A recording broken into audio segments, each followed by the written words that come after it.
Patuloy pa rin ang search and rescue operations sa Maui, Hawaii matapos ang wildfire doon. Ayon sa Department of Foreign Affairs, wala pa silang bilang sa nawawalang Pinoy doon. Sa tansya ng Maui Filipino Chamber of Commerce, nasa daan-daang Pilipino ang kabilang sa 1,000 nawawala.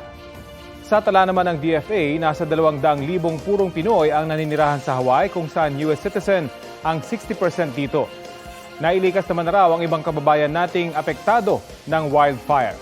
Umabot naman na sa 73 ang patay habang nasa mahigit 2,000 hektarya ang lupa ang nasunog.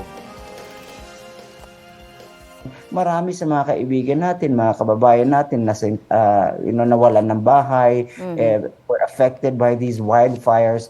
And lahat po sila ay inilikas na ng Hawaii State Civil Defense at ng Hawaii Emergency Management Agency dun po sa mga shelters nila within the island. Kapuso, alamin ang maiinit na balita. Bisitahin at mag-subscribe sa GMA Integrated News sa YouTube. Sa mga kapuso abroad, samahan nyo kami sa GMA Pinoy TV at sa www.gmanews.tv.